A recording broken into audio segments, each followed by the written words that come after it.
Welcome everybody to this Binary Carbon event. Binary Carbon runs Decarbonising of Transport Week. And I don't know whether you know, but I'm Matthew Stadlen, and I host a series for Binary Carbon, and that is called Let's Talk Decarbonisation. And this is a very special event today because we're doing it in association with, or to mark, International Women's Day. And women, of course, have an absolutely crucial and central role to play in the fight against climate change, and also are very much affected by it, possibly disproportionately so. And we'll come to that, as we will, to many themes over the course of the next hour and a half. I really want you guys who are in the audience today to join in. So there's a function in this meeting called the Q&A where you'll be able to put your questions, and I will then in turn later on be able to put them to our esteemed panel.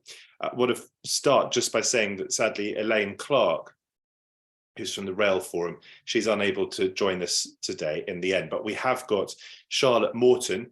She's going to join us shortly, I hope. She's the CEO of World Biogas Association. We've got Eleanor Marshall as well from Innovate UK. We've got Bobby Costin from CH Robinson. We've got Caroline Mayer-Toby from She Changes Climate. We've got Joe Butlin, who's the founder of Women's Utilities Network. And we've got Lauren Pammer, who is at the Green Finance Institute, and she heads up the transport work done there at the Green Finance Institute. As I said, I'm Matthew Stadlen.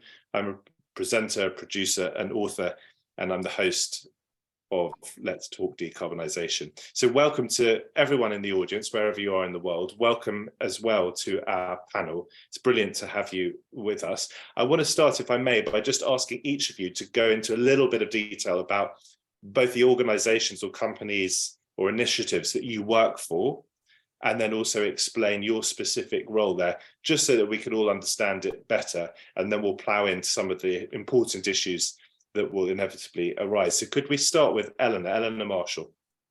Hello, I'm Eleanor Marshall, and I'm the Transport Infrastructure Lead at Innovate UK KTN. So I have a background in architecture and transport design, but I currently work for the public sector at Innovate UK KTN, which is part of Innovate UK, and it exists to connect people together for positive change. So what we do is we network for innovation throughout the UK and internationally as well. And Bobby Costin, tell us a little bit about your role and also your company. So I work for CH Robinson, and I'm a customs brokerage specialist. I've worked in the industry for about 6 years, and I'm a big advocate for getting young people into the industry. I do this as the chair of BIFA's Young Freight Forwarders and a generation logistics ambassador to get young people wanting to learn more about the industry and making a difference for the future. I'm very happy to say that Charlotte's with us. So Charlotte Morton, just outline what you do at World Biogas Association and your function as the CEO.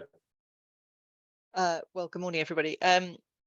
Afternoon. World Biogas Association has a mission to ensure that all the organic wastes that we humans produce are captured and recycled, and thereby delivering a 50% reduction in the global methane pledge.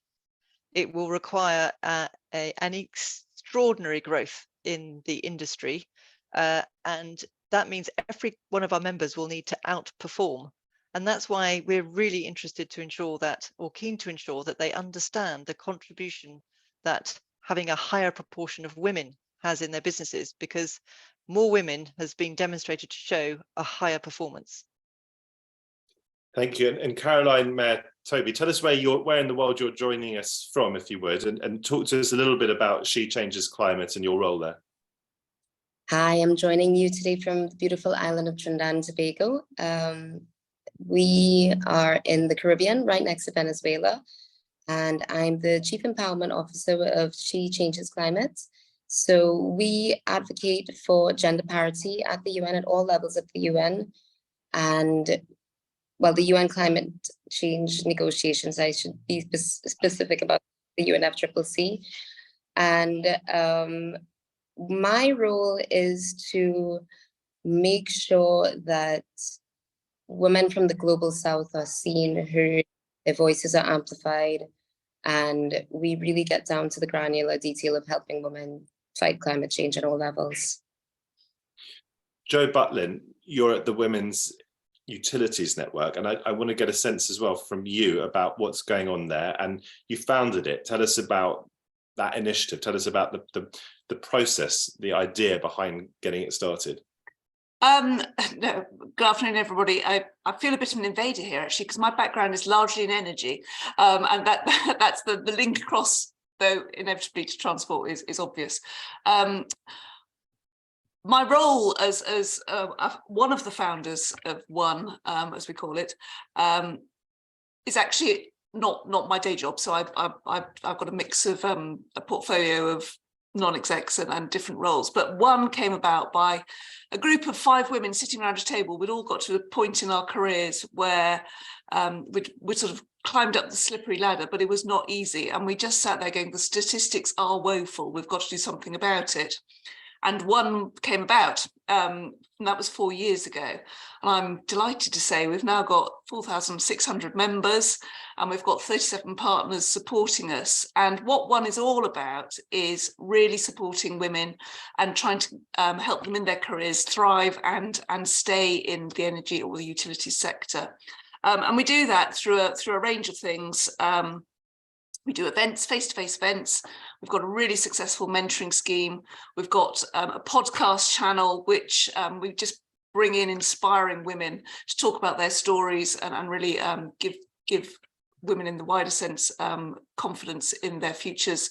And it's all free to members, so anybody can join, and that's a really important point for us, is that anybody can access everything that One does, and we just continue to grow. So the more partners we have, the more we can deliver. So it's a really rewarding and successful network, and we're seeing some great stories coming out of it. Laura and Pam, talk to us about the Green Finance Institute and what your role is there, but also the importance of finance in fighting climate change. Yeah, sure. So good afternoon, everyone. So I lead our transport work stream at the Green Finance Institute. So the Green Finance Institute exists to do a couple of things. First is to green the financial sector through working on things like green taxonomy, task force for nature-related financial disclosures, voluntary carbon markets, a lot around sort of how to green up that finance sector. And then the second aspect, and where I fit in, is in financing green. So at a sector level, bringing together coalitions of experts from across industry, finance, local and national government, academia, anyone else who wants to be involved, to say what's stopping decarbonisation of that sector, so transport, and how can finance be the enabler and unlock some of those barriers. So is it through financial innovation? Is it through data? Is it knowledge building? And the reality is it's a mix of all of those things. So we look at how specifically can we mobilise more private sector capital into the transport sector to accelerate decarbonisation, and use public sector capital as well, and how can we use the two together more smartly to accelerate decarbonisation, because finance really is the sort of the enabler for it's not a silver bullet, but it's very much an enabler of decarbonisation. And there's a lot of investment that's going to be needed into new technologies, new markets, etc., to allow this to happen. Thank you, everyone, for setting out your stalls. And I want this to be free-flowing and for people to be able to interject and jump in as much as possible. But I think it's also important for us to kind of set out our terms as well. So again, I'm going to go round the room, round the table, and just ask you briefly each to explain to us, first of all, how central women should be to the battle against the fight against climate change, but also then to explain to us how central they actually are and how much more change needs to take place in that direction. So if I may, I'll start with Charlotte Morton. Charlotte, tell us your response to that. Oh, you just need to unmute yourself, sorry. Sorry, I didn't quite understand your question. Apologies. How central to the fight against climate change are women, and to what extent does more change need to take place in order for that centrality to take shape? Okay, thank you.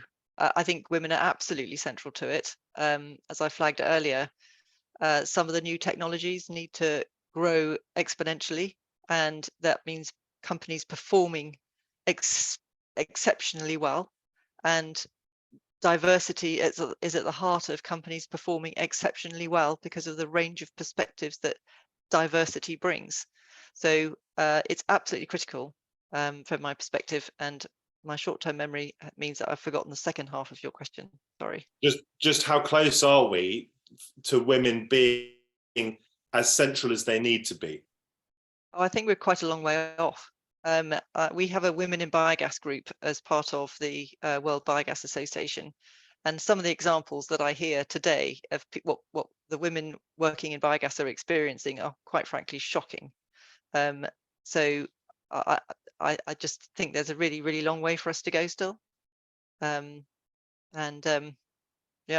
horrified really. Which means that this conversation is all the more important. Eleanor. Hello. So I think that the title of this webinar, to sort of turn it around, is a really good example of how women aren't seen as inherent, because it's called the value of women. See if we called it the value of men. Sounds a bit strange, because obviously their value is inherent in things like construction, transport, these kind of industries. So I think, yeah, the fact that it's even a question gives you your answer there straight away. And I think in terms of the industry itself, I mean, even at a sort of university level, thinking about women when we're designing transport spaces, when we're thinking about how women use transport, is still radical theory. It's taught as pretty much a sort of outsider radical theory rather than inherent. And I mean, there's very universities and others that are doing it, but I think you'd be hard pushed to find a university that was teaching people today that didn't take sort of the idea of women in transport as a sort of more outsider consideration. We still do design around the 1.8 metre man as a standard. So I think, yeah, there's still a lot work to do. And Eleanor, before I move on to the others, I haven't given you a chance yet just to introduce yourself as someone who works for Innovate UK and exactly what you do there, but also the importance of Innovate UK in the UK in trying to turn our economy greener.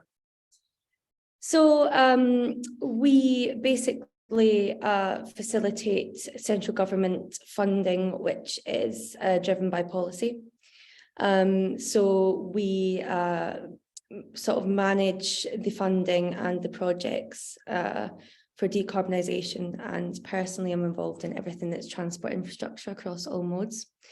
And of course we have our 2050 targets.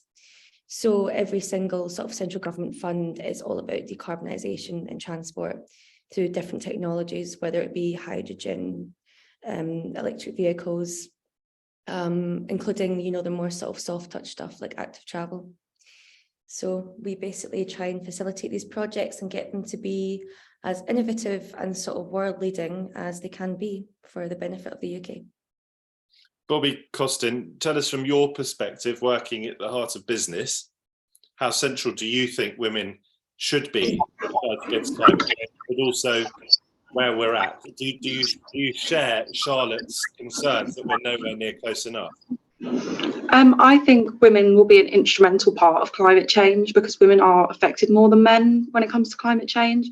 Women are more likely to live in poverty, have less access to basic human rights, and be subject to violence. When all these factors mean that when climate change intensifies, they're more likely to suffer the consequences. And we need to really stand behind that and be the change, along with everyone in the world needs to make this change. I do think we're a long way off. I think we need to get more people and more women into STEM roles and keep them there to really drive that change. Caroline Mayer-Toby, give us a perspective from the Caribbean on this, but also a global perspective, because I think that you've spent time at COP meetings, haven't you? And I'd love to know just how diverse those meetings are. But overall, again, how important are women to fight against climate change, and how far away, in your experience, do you think we are from them playing the role that they need to? I'm going to echo Charlotte and say that women are absolutely central to this fight against climate change.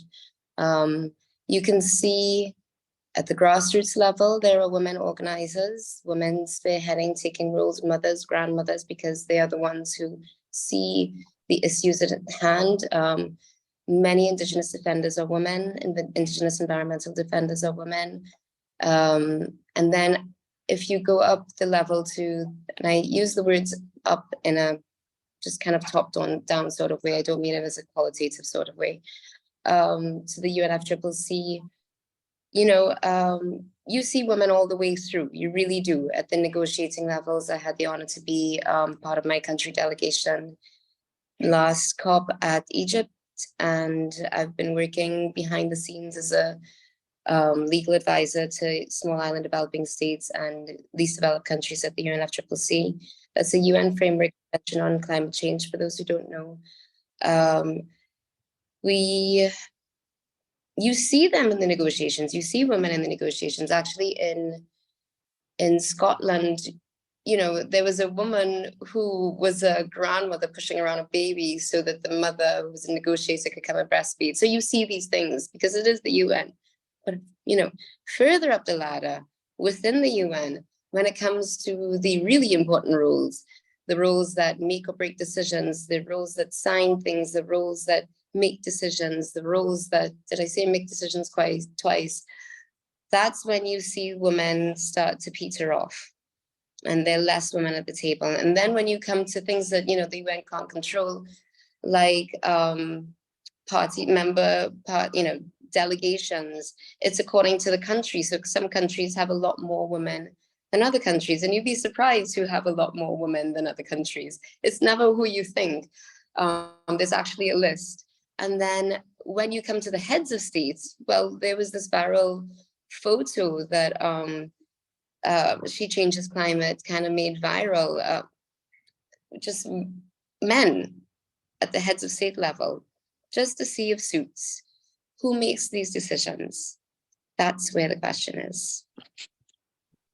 Thank you. I want to come to Jo in a moment, but Charlotte has just shared with us this book called Invisible Women. And she says that's excellent reading on this topic. And you can see that there, Lauren Pammer from the Green Finance Institute, just raising it up. So that I think comes strongly recommended. So Jo, if we can move to you, Jo Butlin, do you broadly agree with everything that's been said so far? I mean, is there room for optimism? Absolutely. Absolutely, everything that's been said already, and also optimism. I am an eternal optimist. But I think from the climate change perspective, I'm old enough to know that actually I think we have shifted from climate change deniers to actually it's almost accepted now. So whilst action is slow, I think we're in a much better place than we were, you know, even 5-10 years ago. So at least we're now on the space of we've got to do something sometime, even if it's not urgent as needs to be. And I think in terms of women, I was smiling at the picture Caroline mentioned because it did go viral, and it was just so stark. I think we had one woman in yellow in the middle, and that was it. And I always go from, you know, there's half of the population are women, and therefore you've got half of the world's perspective that you're missing if you're not including women. And so I think it's absolutely paramount that, you know, women are more involved. But I think Caroline made the really good point about decision making, and, you know, that when you talk about women's careers and how far they get up the ladder, and we're talking one about the broken rung, is you get women coming in at the bottom of the pyramid, but actually they don't get up to the top. And a lot of that is because of all the things we talk about, the sort of unconscious bias and the rest of it.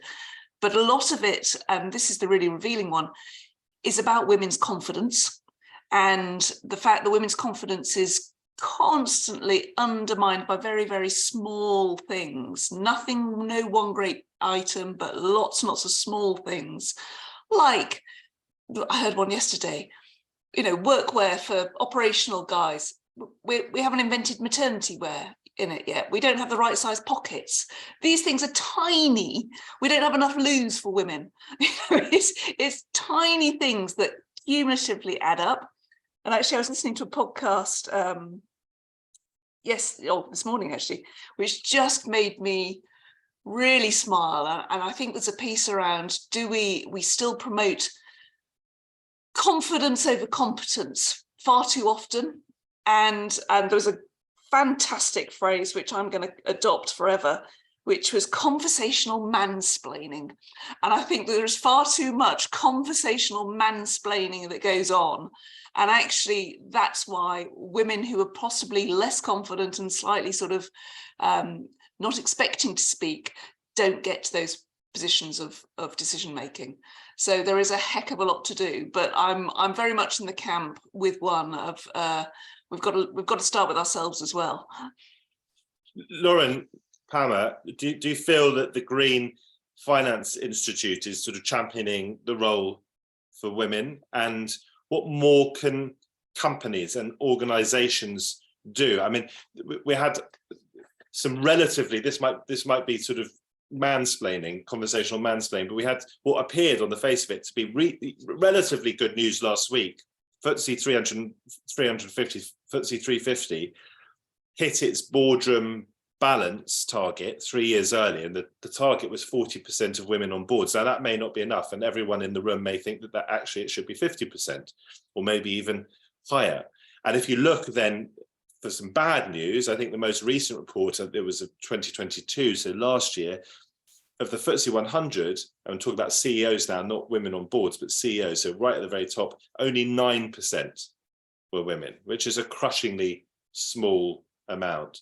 So yeah, two-part question. First of all, the Green Finance Institute specifically, why not start relatively small and build out? Is that, are you guys getting it right there? And then the bigger picture question to you. Yeah, no, I think we are getting it right. Our CEO is female, our chair is female, our 3 program leads are all female. We are well over 50%. Actually, our HR director is male, which is a nice kind of twist on the normal, I think. But I don't think that everyone's getting that right, and you certainly see that across finance and across transport. You know, you still go to conferences and you still feel a bit like you're there perhaps because they need to have some more gender diversity on the panel. That might be a bit unfair. So I think you do see that, you know, you still walk into a room and it's very much male dominated. So I just think the more that women can get out there and be seen to be in those positions will inspire others to get there. And I think it is about how you can role model that and be out there talking about it. And I guess, you know, you can only be what you can see, I think they say. You know, there's some great people out there like Mia Mottley, the Prime Minister of Barbados, who, you know, is fantastic at that sort of COP level and really passionate about the impact of climate change, not only on where she is, but on women in general. So I think there are some people out there, but there's definitely a lot more that can be done. And I echo what Charlotte said about how good Invisible Women is as a book, in terms of just making you realise the data and the sort of the way in which men are just treated as normal in all this decision making. And it really does go, I mean, I'd encourage everyone to read it, and I think I'd bore people with how much I bang on about what a great book it was, but just the things that you really do not think about in terms of how people need to be treated differently, in terms of, you know, how many toilets you've got at a theatre is based on how long a man takes to get to the toilet, not taking into account the fact it takes a woman a bit longer to go and do everything else, and they might have a kid with them, which then takes a little bit longer again. But you have the same number of toilets for both sexes in a theatre, and that's why you see the queues, you know, right out the door for the ladies' toilets at an interval. So I think there's we're doing well, but there's a lot more that we can do, and I think there is a bit about role modelling. I was actually sent a book from the States, and the book, which I think is really good and should be in schools, and it's about sort of women in energy careers, and it's got lovely little sort of examples of what jobs there are out there in the green energy sector, and different sort of case studies of women who are doing those roles. And I just think, you know, right back down at that school level, showing people and showing girls that these roles exist, and, you know, they're not dirty, horrible jobs. If you want to be a factory engineer, it's a really clean job in a very clean and spotless factory, but you're just not getting enough people into those roles. And whether that's they just don't see it as being right for them, or just aren't aware that those jobs exist and those training pathways exist, it's hard to know. So I want to pick up on that, if I may, and talk about, I think it was quite possibly Bobby who mentioned STEM roles. If it wasn't, I apologise. But how significant would it be if the number of women in STEM roles, not just in the UK, but right around the world, grew enormously? Because I suspect that's what needs to happen. I suspect that there are hugely underrepresented women in those sorts of roles. We're talking about science and technology and engineering and mathematics. So tell us a little bit, if you would, elaborate a bit on that, Caroline, if you agree with Bobby, and tell us how that can change. I don't know if I'm the person to be asking about STEM roles, to be honest, because I'm a lawyer and I went into law to avoid STEM roles. So maybe that should be for somebody else. I'll come back to you, but I'll ask Bobby then to pick up on that, if you would. Bobby, go into a bit more detail for us. Studies have shown that actually when kids go in school, both girls and boys both equally want to do the STEM education. But as the time goes on, girls actually drop out because of social pressure, or all their friends aren't doing it. So we need to try and focus in on how we can get them to maintain their want to do those sort of jobs. Because when you don't have someone to look up to who is interested in things you do, you lose interest in it. So if you don't have a role model to look into, if you don't have a leader or a mentor, you're not going to want to do that. And we need women in these roles to shine and do what they love to do. Studies also show that women outperform men in these roles with coursework and classwork, but they don't perform as well in tests because they don't want to be seen as thinking like a scientist, which is just a crazy, outdated thought. And we need to try and work in on stopping them stereotypes and getting women comfortable and confident in being able to be who they want to be, and then bring amazing ideas into this future. Eleanor, at Innovate UK, you're all about, or partly about at least, monetising change, encouraging change, backing up policy with cash, and you interface with businesses the whole time at Innovate UK. And I wonder, from your personal experience, or from the experience of Innovate UK, how obvious is it that there needs to be more women in these important roles, more women at the heart of the sorts of businesses that can drive positive impact, a positive impact on climate change? Well, I would say it's the same problem across all sectors, from like SMEs to even like the sort of public sector. I mean, recently I was at a European Commission transport event, and the full day was all male panels. There was not one woman that spoke, except to announce lunch. So yeah, I mean, it's not, it's every single sort of aspect of the whole ecosystem of sort of innovation, business, policy. And I think that even if women are going to university, because you actually find in a lot of courses that they have pretty much close to a 50-50 split in these STEM courses at uni.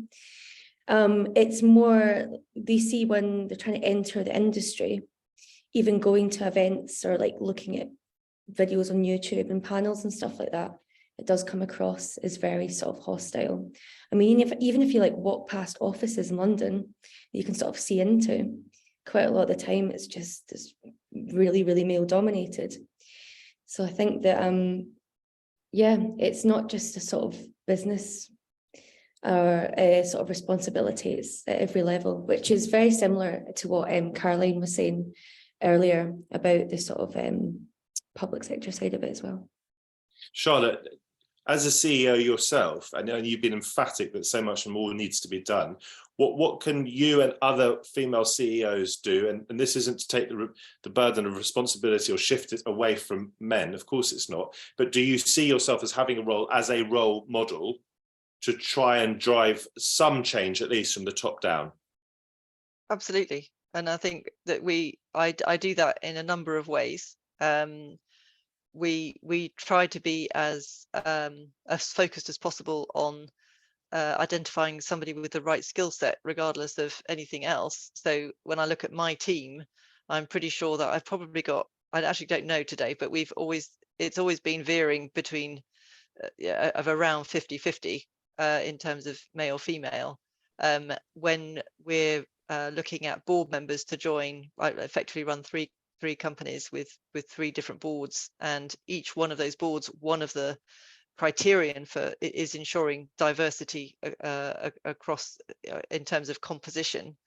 I've already mentioned the Women in Biogas group that we manage, and trying to we're producing a report on women in biogas for our forthcoming summit, and a whole platform to try to educate people. So I'd love to do more, but we're kind of, like many associations, resource challenged. But absolutely, we are in a leadership position, and therefore we should take advantage of it to walk the talk. Caroline, I'll come back to you now, sort of on an area closer, I hope, to your expertise. We've been talking a bit about the need for more women to be in positions where they can then drive positive change on the climate. But something, again, that Bobby said earlier I thought was interesting, which is that women are disproportionately the victims of the effects of climate change. Can you flesh that out a little bit for us?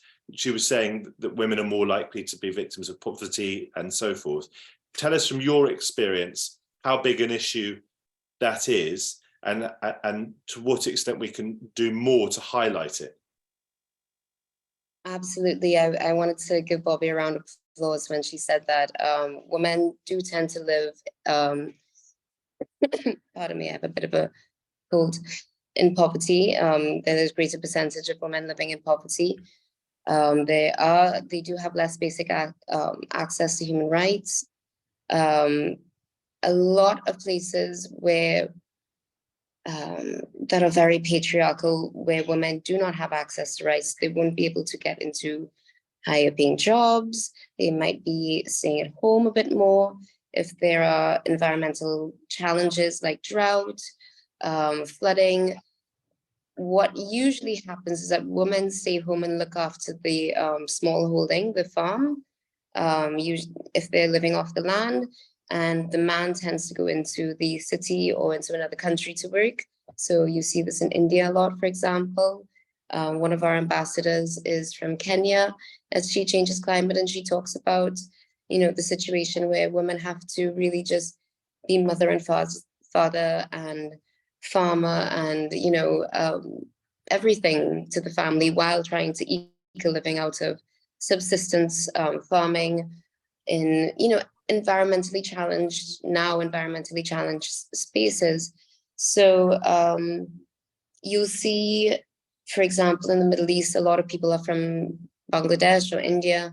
That's the situation that's going on. It's a lot of men workers that are going there. And what's happening behind at home is that they've left an area that's a bit more challenged to get money from. And the wife is staying home looking after the children. She'll be there for years if he ever comes back. So that's a big challenge in situations. So that's more slow onset climate change. In terms of rapid onset climate change, like a huge hurricane, an environmental disaster, you can see what happens in the aftermath. So if you look at, say, tent life in Haiti after the earthquake, you can get it's not climate change, but it's to get a good visual of what goes on, because that was something that I think really stuck in people's lives, in people's minds, those blue tents flapping in the breeze. They're completely vulnerable. So imagine being a woman with, I'm going to be very frank here, it's Women's Day, we can say the word period, with her period in a situation like that. Imagine a woman who has to give birth, a nurse in a situation like that. Birth is one of the most traumatic and horrifying and painful experiences. Yes, it can be quite beautiful, but it's usually quite painful. It's usually quite bloody. What is the hygienic situation in that? What is the basic sanitation systems? What are the toilets like? Is there protection in the toilets? If a woman has to go to the loo in the middle of the night, will she be protected? Because that's an area where she could be raped, all of these things you have to take into consideration. And it's going to change according to every single circumstance that you are in. So usually women who are on the front of climate collapse, the women who are organizing, the women who are defending the environment, are usually under greater levels of attack. So Berta Cáceres was a Honduran activist. I'm almost done, I know I'm taking long. Was a Honduran activist who was killed, and she killed for her work in environmental activism. She was stalked and harassed and threatened for months, possibly even years before she was killed.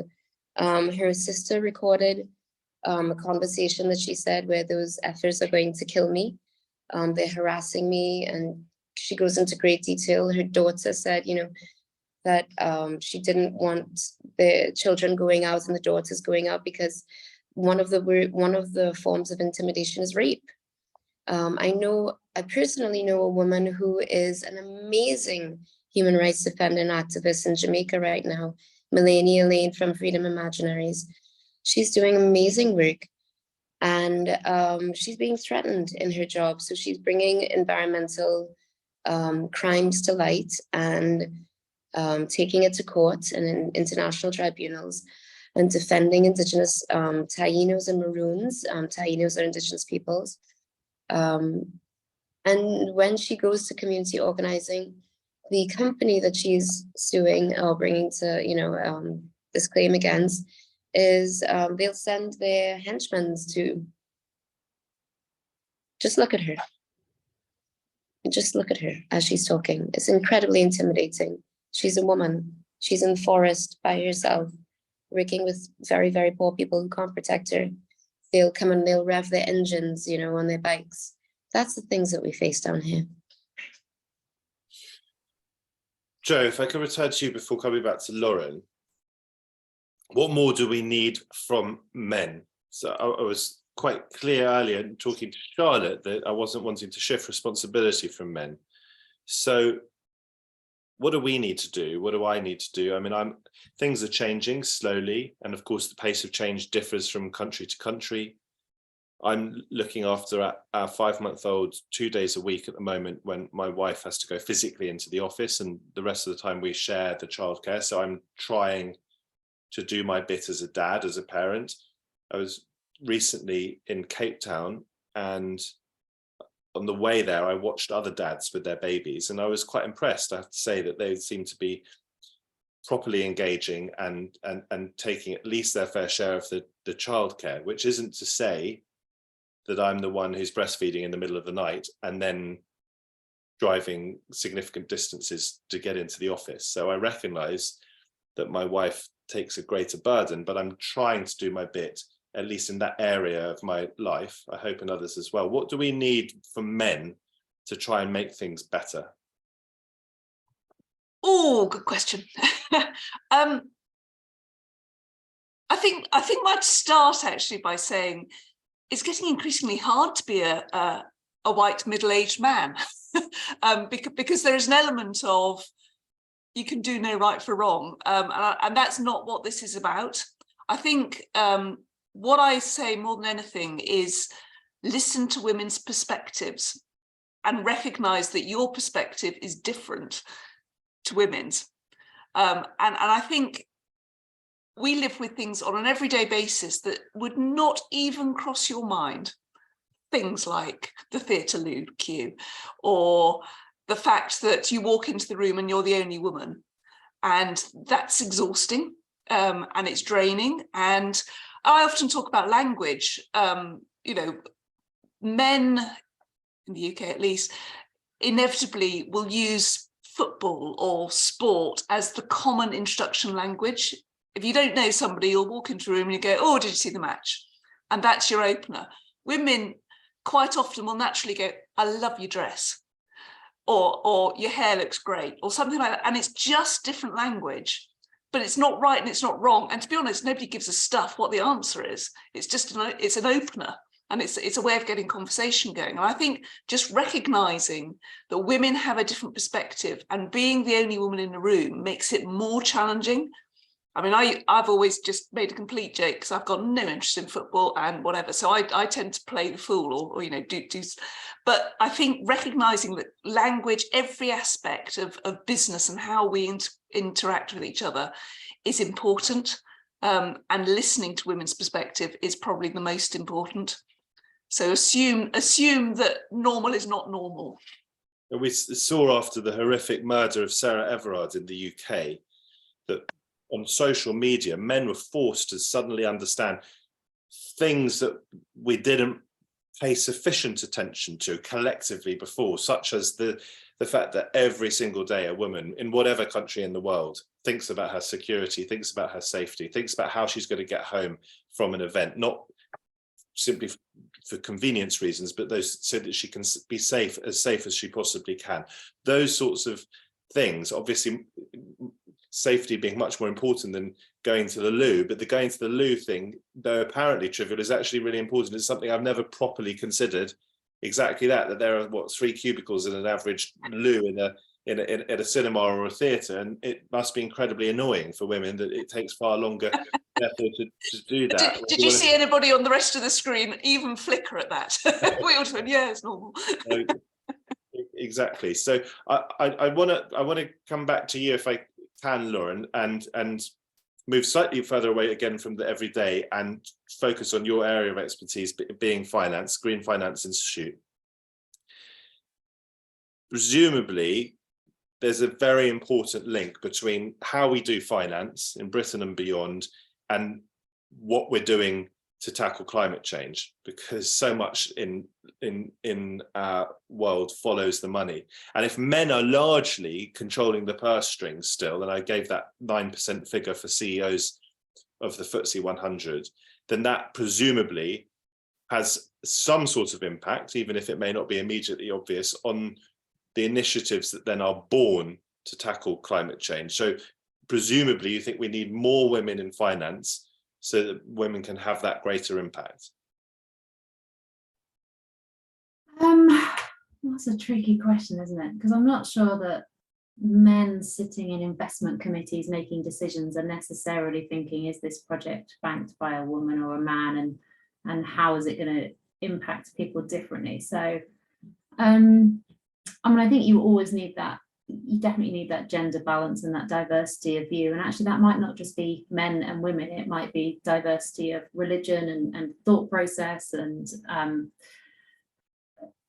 just class or any other kind of diversity of view. And it's, you know, it shouldn't just, I think, focus on men versus women as much as today is about International Women's Day. So I think it's just important for women to be part of that decision and actually to be part of the data that sits behind it, which is, I think in answer to your previous question to Joe, what more can men do? I would actually say read that book by Caroline Criado Perez, because it actually just makes you think about some stuff that even as a woman, I'd never thought about before reading that. I just hadn't thought about how the lack of data and not discriminating or not disaggregating that data between data about men and data about women drives decisions. So I would encourage you to read that as the one thing that you could do. But from a finance perspective, I think as with anything else in business, just that diversity of thought and opinion is what's going to be important. But I don't think it's necessarily the case that, you know, if there's not enough men making financial decisions mean that we're not going to meet our climate change objectives, because I don't think that's the case at all. You're all here clearly, both as women on International Women's Day, prominent women, but also simply because you're leaders in your various fields, you're influential in your various fields. So just for a moment, I'm sure that the theme of International Women's Day will return and it will be bound up in some of your answers, but I just want to move slightly away from that for a moment and just ask you, as experts and experience in what you're doing, where you feel that we are in tackling climate change, both in Britain and also around the world. And I start, if I may, with you, Charlotte, from the perspective of someone who works with biogas. How concerned are you? How worried should we all be? And what room is there for hope? What would be your central message? I think we're massively behind where we need to be. And I mean, central message is we are massively behind where we need to be, and we really, really, really need our leaders to do something about it. I still find it are unbelievable in the UK that the question of climate change probably doesn't even appear on the Tory manifesto, or wouldn't have done in the past, and it's number 5 on the recently published lists of the Labour manifesto, or whatever they published recently, objectives. But that also comes down to voting choices, and if voters, we as individuals, we're all voters, and if we don't make climate change a sort of a voting question, or a question that demonstrates to politicians that it's an issue for us, then they won't focus on it from an electoral point of view. I still think they have an obligation to protect, for me, a government has to manage the risks affecting a country. And for me, there's no bigger risk than climate change and biodiversity loss, etc., etc. We are so out of time. There is so much we could do. There's also something, it also irritates me immensely that news organisations like the BBC don't monitor or report on the amount of carbon in the atmosphere every day in the same way they talk about, I don't know, the value of the dollar or some financial number. The carbon number is way, way, way more important. So why don't they report that on a daily basis so that we can actually see that numbers going up? Because when you look at something, you start to manage it. So, and you start to educate people. And that's not about, that isn't it's not a subjective issue. It's not a matter of opinion. It's a fact, in the same way that the price of the dollar is a fact, and they should be reporting it. There's so much that we could do, but these organisations that are talking to people, journalists, the news, etc., they've got such a responsibility. Just to respond to one or two of the things you said there, and this isn't for a second to say that our politicians are doing remotely enough, but I think in terms of manifestos, pre-election, pre-general election manifestos, climate change would have been in both the Conservatives and the Labour Party manifestos, but whether or not it's remotely central enough to the sorts of pledges that we hear being made, that I think is a really important point. I want to come, if I may, to you, Eleanor, because you interface with government, and you, as I said earlier, you interface with business, so you're a really important, I nearly said you're a really important link man, but something we haven't discussed so far today is the importance of language, the significance of language in fighting discrimination and unfairness, and the idea that our language is so gendered. If I was saying that on my old LBC radio show, I'd have had people calling up in their droves telling me not to be such a, I don't know, politically correct or these days woke, but it is important, the language that we use. But you are that interface, and I want to get a sense from you whether you think our politicians are doing remotely enough and how we can encourage them to do more, because we have a limited choice at the ballot box. If both the major parties, Labour and the Tories, in the view of some, are not doing remotely enough, how do we force them? How do we force them to do that? How do we hold their toes to the fire? Well, I think I've actually already touched on the language thing, because the title of this event would sound strange if it was called The Value of Men, ... that's a sort of unconscious bias in itself, I think. It's placing value on women. In terms of the politicians, because we're part of government, in my current capacity, I am going to say no comment. Because it would, I mean, I'd love to in another forum, but I'm not going to comment now. I'd just like, especially with party politics, but I'd like to say in general that the problem of climate is systemic, as people have touched on before, and the problem of inequality between men and women is also systemic. And it's also important as well to think about intersectionality with other marginalised people as well, because there's a complete crossover. And I think, to sort of bring an earlier point up again, I actually think it's quite uncomfortable to put the onus on the individual to sort of change and learn. I think that in terms of achieving or working towards any sort of true equality and equity, then you've got to treat it like climate is systemic. It starts with sort of mandatory education, which I think is what you were sort of hinting at, Charlotte, sort of it should be mandatory for journalists and news outlets to cover this in the same way it should be mandatory for people to know about other marginalized groups, you know, because it shouldn't take an event or some sort of social media you know, topic to encourage people. It should already be written into our everyday lives and how we interact with each other. Yeah, bit off-piste, but not going to say anything about the government. I understand. Bobby, from your perspective within business, how concerned are you? I mean, does your work in this area actually keep you up at night? Is it the sort of things that you talk to with friends around the dinner table or when you're out and about?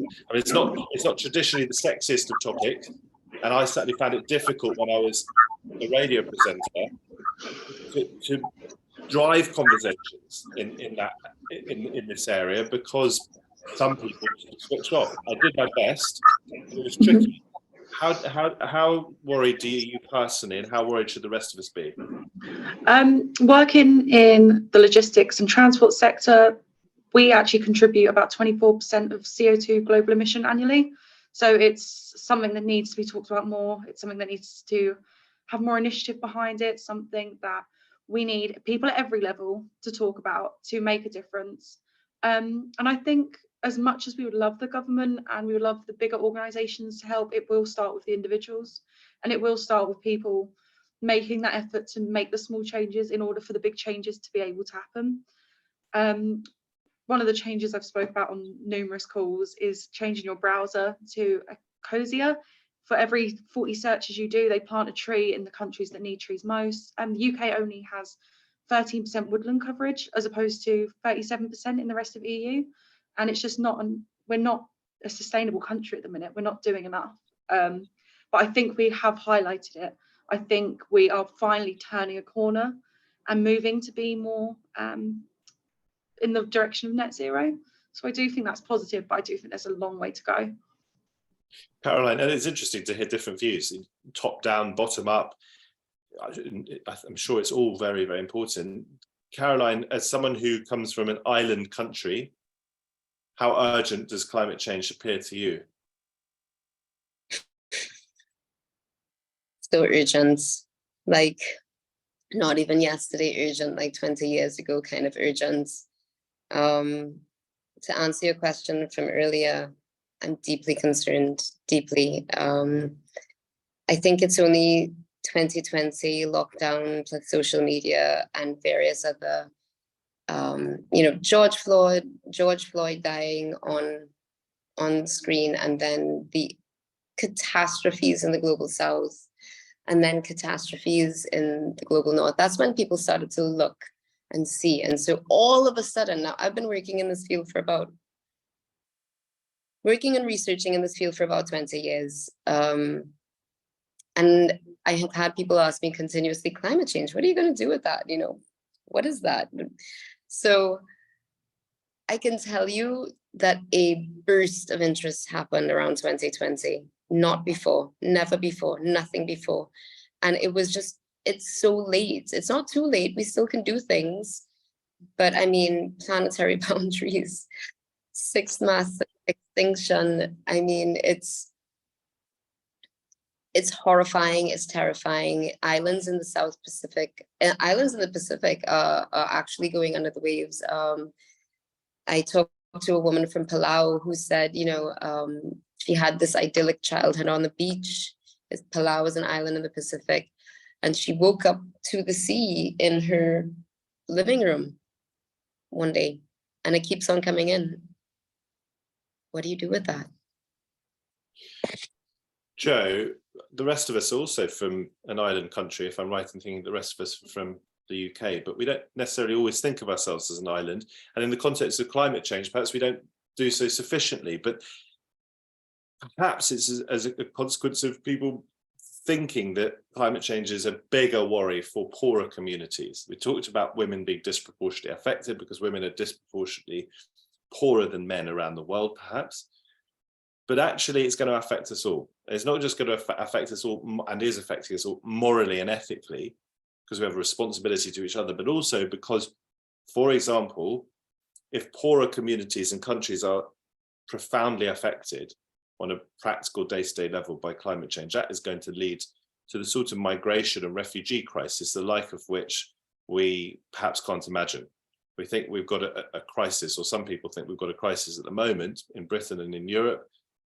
Well, that's going to be something that is blown into a different stratosphere if we get it wrong on climate change. How do we connect with those likely realities? How do we force ourselves in Britain and elsewhere to take it more seriously as individuals living our lives than we do at the moment? Oh, that's a big question. You're here for the big questions, Jo. I think actually I'll agree with Eleanor on this. I think a lot of it comes down to personal responsibility and personal accountability. I think quite often climate change is such a big thing, it's almost overwhelming. And as Caroline said, you know, in terms of the transition, it's probably only in the last 2 or 3 years where the climate change deniers have gone quiet. And that, I think, is because we've had some really bad winters and we've had some really hot summers, and some more cliffs have fallen into the sea and more water's coming in. And actually, when people see and feel and touch stuff and it potentially impacts their own lives, that's when they wake up to it. I hate to say it, but I think it's true that actually that there is an element of we're all right, Jack. So I think climate change is acknowledged and recognised, but there isn't enough consideration of the impact on the world. And I think your point is really well made in terms of, you know, it's many, many other countries and many, many other communities that are impacted far more than the UK, and we've got enough of our own challenges. So I think there is a piece around personal accountability and responsibility and all of us doing the right thing, be it a browser or be it how we travel or be it, you know, any changes to our lives. I think government, and I was sort of smiling to myself from your previous question, government does have it on its agenda. But what I've seen over the years, and it's always been sort of visible in the energy world, is that actually when something bigger comes along, it gets pushed down incredibly quickly down the agenda. And it's almost when we're in benign territory, climate change and everything comes up to the top of the agenda. And as soon as we have COVID or anything like that, off it goes again. So I think from a government policy perspective, we need to have the focus on it. I'm cynical but encouraged, and I know Eleanor can't speak about politics, so I will. I'm sort of encouraged that in the UK we've now got a department, a NISDIS department, so a department for net zero, and that to undo that you've got to sort of take a step back. So actually that almost puts pressure on the government to keep that focus on net zero and climate change. I think the bigger question is how much development spend is going through our budgets to sort of support the rest of the world, and that's sadly a diminishing number, not an increasing number, which doesn't answer your question at all, but it's just some commentary. just to back up something Charlotte was saying, I mean, and to elaborate on it, if the news channels, and we're inundated with 24-hour news, if the news channels reflected the relative importance of stories every single day, you would have climate change in there. Arguably, it would be the headline every day. So there's a sense in which, quite a big sense in which, at almost every level, if not every level of, sorry, just pause that for a second. Okay. I'll pick up again. There's a sense in which at almost every level, if not every level of society, we aren't getting it. And that's really scary. I want to ask you, Lauren, if I may, could you explain to us, in your everyday dealings through the Green Finance Institute, and perhaps you're just, sorry, there's someone knocking at the door. I'm going to have to come back to this question. Sorry, 1 second.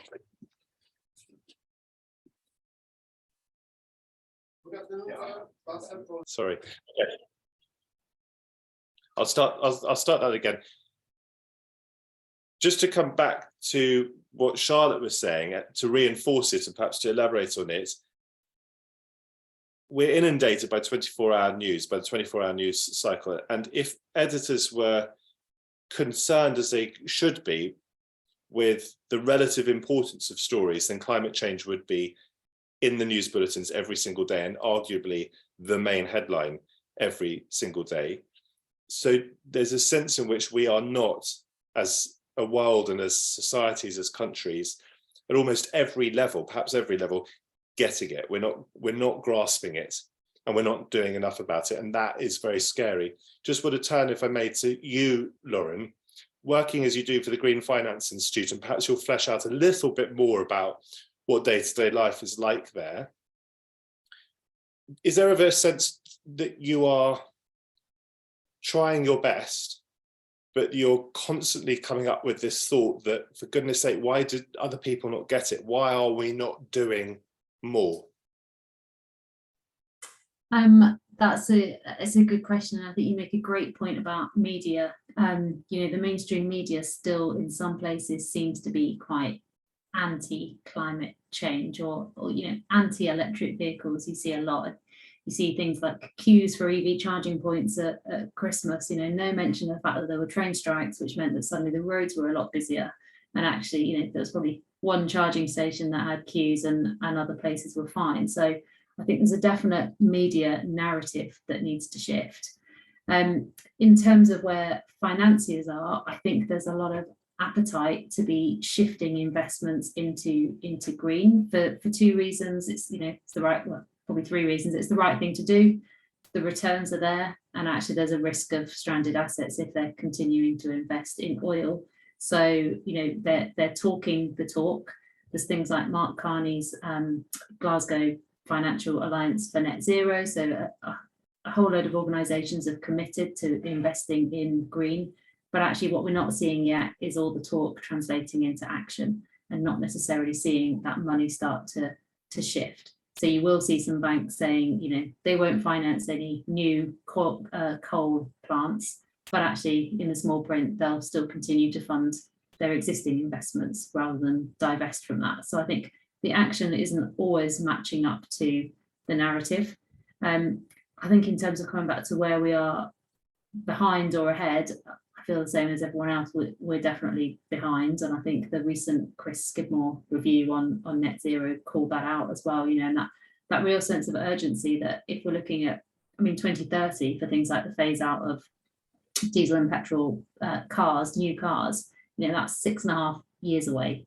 That's really not very long at all, and we really urgently need to sort of increase the pace at which we're working and bring consumers on that journey with us, because I just think, you know, there's still some nervousness there about what does net zero mean for them. You know, it should actually mean lower electricity bills, it should mean new green jobs being created.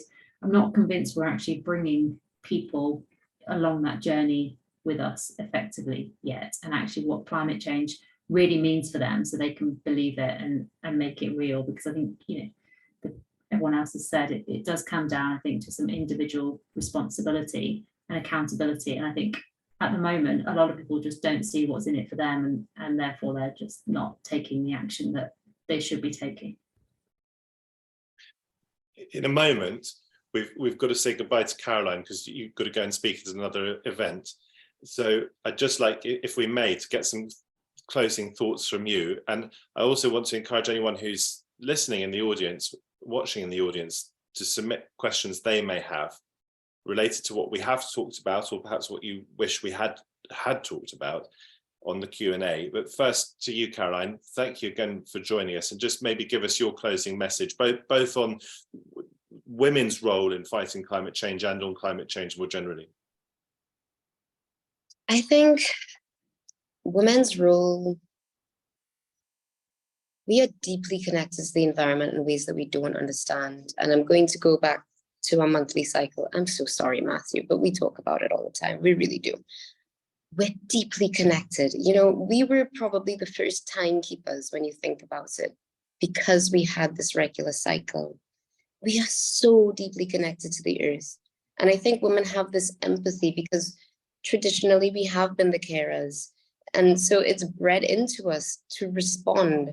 You know, the crying of my children affects me far more than it affects my husband, for example. Because you're so synced up to your child now, your child's cry is going to affect you just as deeply, Matthew. But it's the time that we have traditionally, historically, been in control and caring for our families. We can see these things down the line. We can understand, okay, right, so XYZ is going to happen. This one is caring for the grandmother who has to receive the diabetes medication. That house has a, I've seen this, I've actually seen this. That house has a generator. Okay, we can keep the medicine in the diabetes medicine in that fridge.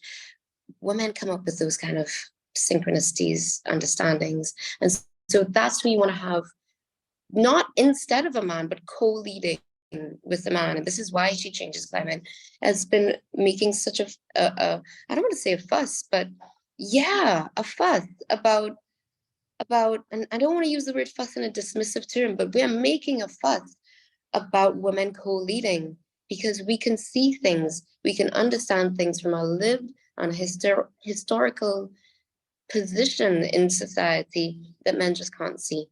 And one more point about in the UK, it's not in the global south that people are being silenced. Perhaps we're being silenced more aggressively, but in the global north, people are being silenced as well. People are being fired for speaking up at their jobs and sustainability roles. In fact, Zoe Cohen was fired for speaking up in her job in her chief of sustainability role, and then she was arrested for speaking out with the Barclay 7 on protesting about climate change. So, you know, Farhana Yamin, she's a highly eminent lawyer. These are all women on our eminent women on our She Changes Climate panel. We're so proud of them. Farhana Yamin was arrested for protesting with Extinction Rebellion. She's a grandmother and she's a mother, and she's a highly eminent lawyer. I can't tell you how eminent this woman is. She wrote the book on the climate negotiation. This is what's happening. Men and women are being silenced in the UK. So it is time to speak up. And women tend to speak up because we tend to think about our children, our grandchildren, the next 7 generations, just a tiny bit more. But we're seeing more men come up. We want to see more men put themselves on the line. That's what we want to see. Claire Mayor Toby, thank you so much for joining us from She Changes Climate. Really appreciate your time. Thank you. I wanted, if I may, just go to Eleanor, because Eleanor's written on our little chat exchange, that she thinks that a huge amount of, and it's a very important point, a huge amount of young people are getting it. So I was saying just a moment ago that we're not getting it societally, but are getting it via activism shown on social media, and in general, they don't get their news from traditional sources. Yeah. So just explain to us, if you can, Eleanor, how those of us who are, I mean, you are young. As someone has already, I think it was Joe pointed out, I'm already middle-aged. But how do those of us who are older, how do we catch this bug from younger people so that we take it more seriously than we do? So I'm not talking about myself, actually. I'm talking about what I would think of as a generation below me. So that's Generation Z. So very much millennial, which is more in the sort of like maybe half and half, you know, sort of read the BBC and stuff like that. But I do think that, like there was a good point made about Extinction Rebellion as well, that young people are getting it, but it's almost unseen by people who, you know, watch BBC News at 10 every day. And that's why it was so shocking when the paint was put on the painting. You know, it was generational and what people thought about that. And then, I mean, personally, the painting was fine. I thought it was good because it got people talking about it. But it's these kind of things that, like, I don't know, it gives me hope a little bit for like generations to come, because they are taking it a bit more seriously and ultimately, yeah, putting themselves at risk, which can only sort of be admired.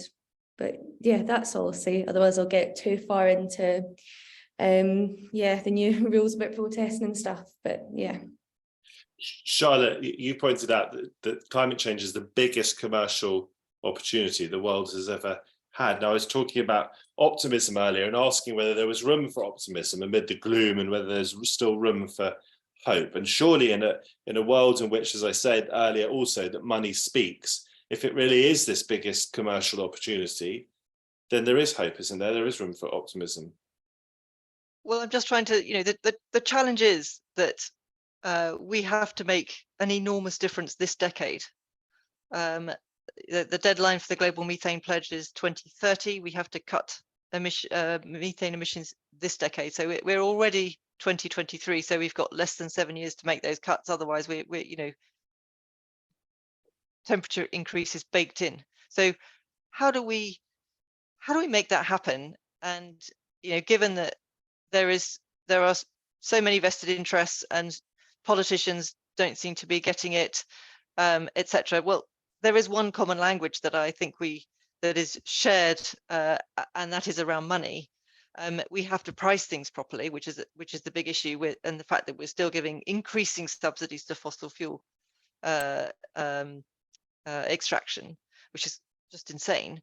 But if we could try to educate people and get people to realize that climate change really does present the biggest commercial opportunity.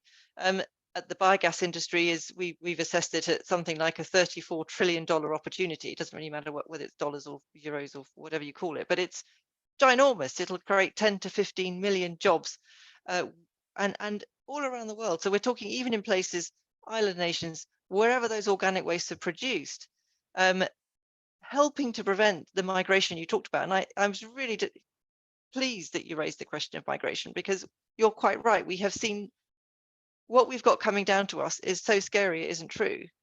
So, how can we sell it to people? How can we get people to realize it without scaring their socks off? Or maybe we do try to scare their socks off, but it is the biggest commercial opportunity. And I think that is at least a positive message that we can communicate in language that people understand. Jo Butler is one of the founders of the Women's Utilities Network. Would you just pick up on that from your perspective? Yeah, and sort of joining the threads probably between what everybody's been saying.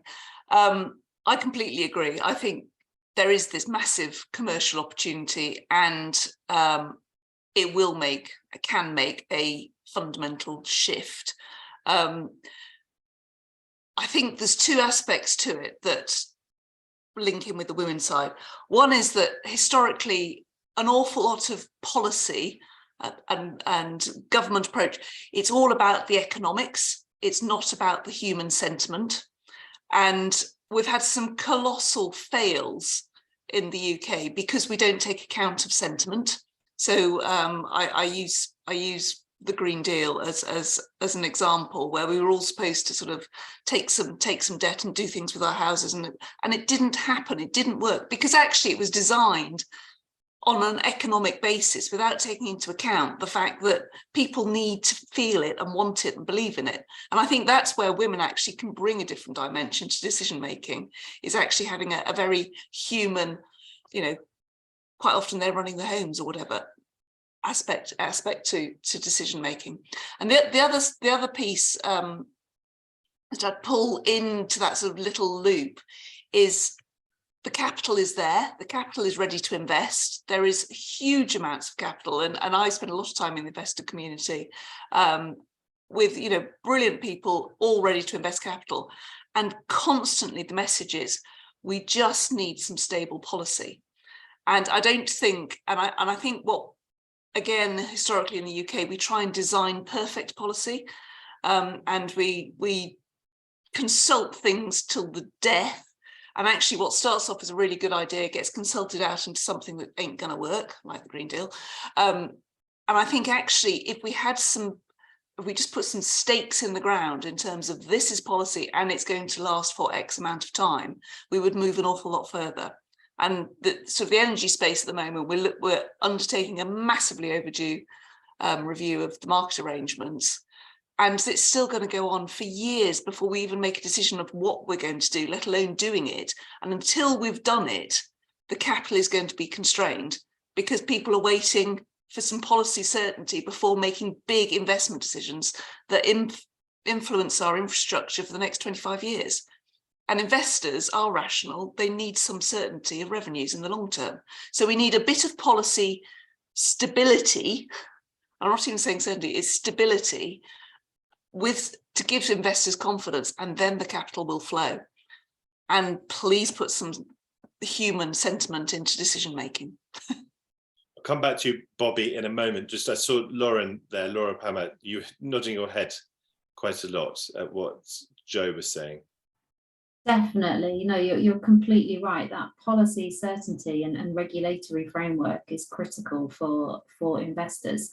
I think the other challenge is that some of this, it still is involving some relatively new technologies, and there is more risk there compared to the stuff of old, where there's years and years of data in terms of how those assets perform that we just don't have today. So I think it's not only policy certainty, but actually how can the government use their capital in a way that de-risks private sector investment and encourages more of that capital to flow in. And that's some of the work that we're trying to do across the GFI to say, how can government use their money more smartly to make sure that private sector can have their sort of early investment de-risked and really get more capital in. Bobby, we haven't talked an enormous amount about transport, even though clearly Decarbonising Transport Week is part of what's at the heart of all this. Can you just give us a steer on that, and give us an idea of how much more needs to be done in transport, both in Britain and beyond, and also just indicate to us how important it is that transport gets it right? Yeah, well, I think in terms of transport, the amount of CO2 that we're emitting is mostly down to consumerism, the amount that we are wanting as people, how easy it is to order things online now. You can order something today and get it at your doorstep tonight, and it's not needed. We need to sort of step back from that a bit. A lot of people will order the same top in 3 different sizes because it's free to send back the other 2. It's a lot of CO2 wasted on a top. It doesn't quite make any sense. If you reduce the ship speed by 20%, you cut down on 24% of the emission that's emitted in that journey. If we try and plan better and have different routings, it's just a lot can be done. It's about taking the initiative and actually doing it. But I think it's going to be one of the hardest sectors to decarbonise because of consumerism, of the growth and rate that people are importing and exporting goods. And one of the things that could be done is having people deliver on the last mile by bicycle. Deliveries are actually almost 2 times quicker to be done by bicycle than by van, and it's a huge save in carbon emissions. So yeah, I think there's a lot to be done, and I think there is a lot of good movement that is happening at the moment. I'm looking forward to seeing where it goes and how quickly we can really push it forward. And I want to put this to you. This is from Megan in the audience, who says that one of the biggest problems we have in rail is that the policy is in place, for example, net zero by 2050, but there's not investment or a real plan behind it, she argues, and that we need some idea of these things, those things too. Does that resonate with you, or do you think there is the investment coming from, for example, from places like Innovate UK? Yes, there is various, we do have various sort of innovation projects run by the DfT for hydrogen and electrification of rail. But I think that one of rail's problems, sort of in addition to maybe sort of a blocking for investment, is the sort of the state the industry is in now in the UK, to be honest. So the rail industry itself is not going through the best time at the moment, as I'm sure you're all aware. So I think there's a lot of sort of issues with rail. One of them, as well, is it is well known to be the slowest in the uptake of innovation, or one of the slowest modes. So I think, yeah, there's definitely a lot of work to do with rail. Yeah, and in general, I think actually we can learn a lot from other countries and how they've managed to decarbonise transport. And I think there is a slight argument, as sort of Bobby was saying, about, sort of carrot and stick, like we shouldn't make it as easy for people to consume as much carbon in transport. So, we look at the sort of Scandinavian countries, or the Netherlands, for example, like they're very, very good in getting people to do modal shift, for example, by essentially making it not as convenient for them to do so. So I think that we can definitely learn from having an international outlook, which I think sometimes the UK doesn't necessarily have. We're running out of time. I want to finish by going around the table once more and just ask you for closing thoughts. And I might put a specific question to you as well at the same time. But I think perhaps we're falsely complacent about the idea that at least climate denial seems to have been beaten back almost entirely. And I still will appear on a television panel alongside someone who might not deny that climate change is happening at all, but would deny that it is man or woman made. And that's worrying. And there's a rise in the UK in platforms, and I don't just mean social media, but on television too, for people to say what we all kind of in this room thought was just completely socially unacceptable.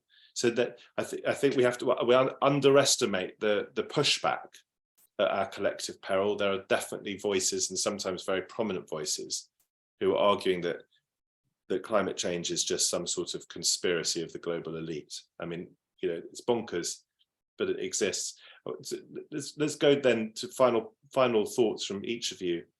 Charlotte, do you want to give us a final message? I don't know whether you want to jump in on the media angle again, or you want to explain to us why biogas, in your view, is so central to trying to find a fix to the issues that we face. But just give us a concluding thought or two. Well, I would just concur first with your point about the fact that there is still an enormous amount of climate denialism. I can just take my other half's relatives who are not stupid, and they're very well educated, but they're also appear to be taken in by a very well put together climate denial website. And no matter what I say, she refuses to accept that it's an issue that she needs to do anything about. So on a more positive note, we need to focus on the things that can make the biggest difference fast. So I would like to give a plug for biogas, because we are all producing, as I said earlier, vast quantities of organic waste. They emit methane. We can easily capture those if we can get the regulations in place fast enough. So it's an easy win. So as one of the easy wins, let's at least try to get support for that. Bobby Costin. My leaving thought would be that we should all be open to be educated and to keep educating. I think the best thing that we can do is let people know. If the news isn't going to tell them, let us tell them. The only time it's on the news is when someone does something outrageous to do it. And it's not about women wanting women's rights, it's about women wanting human rights. We need to be treated fairly and equally with the same opportunity. By doing that, women will get more into STEM roles, women will show a fresh perspective, and we could have a better initiative in 5, 10, 15 years time to create a difference for our future. So yeah, just educating, keep educating.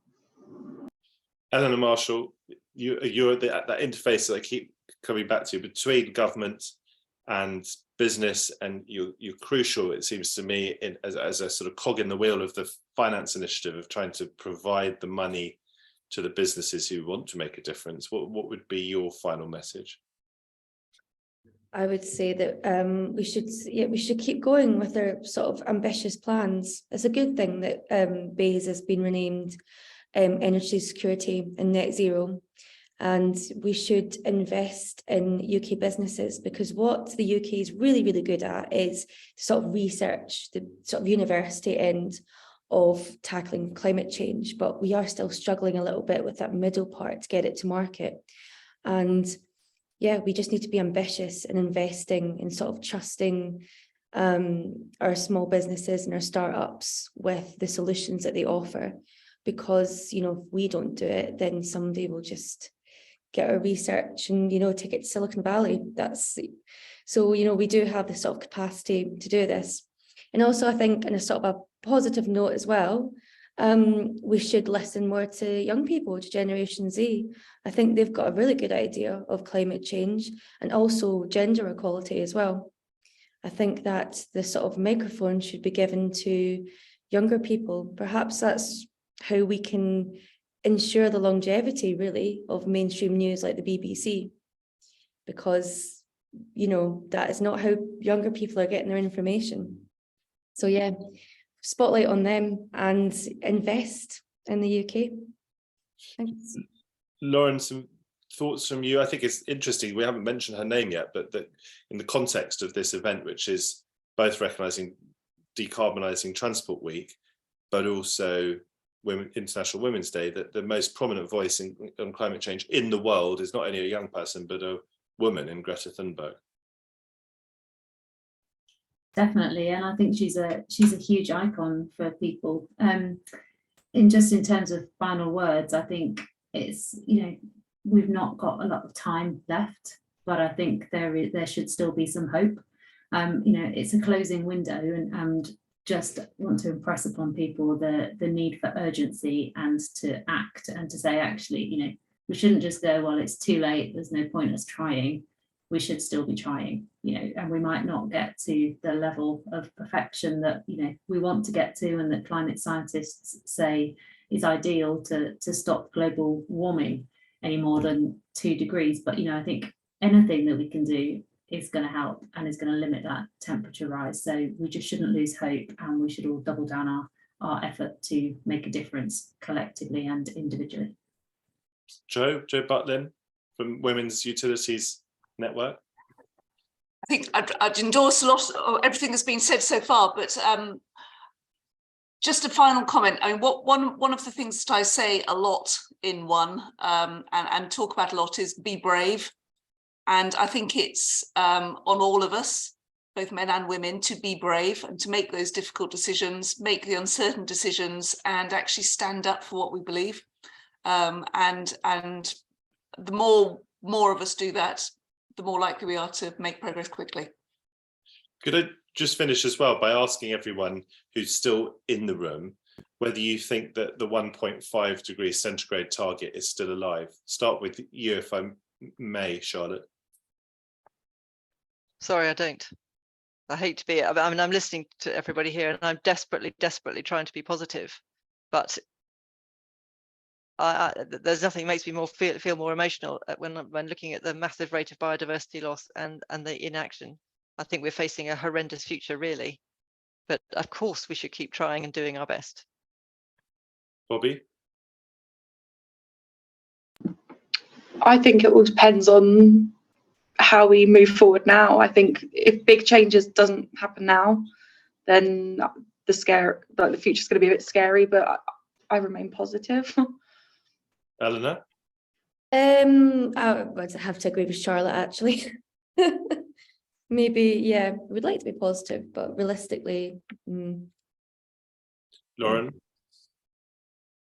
I feel like I've got to be positive, otherwise I would just give up and go home. So whilst 1.5 might be really, really challenging, and perhaps 2 might be more realistic, I want to say yes, because if I don't say yes, then why am I doing my job?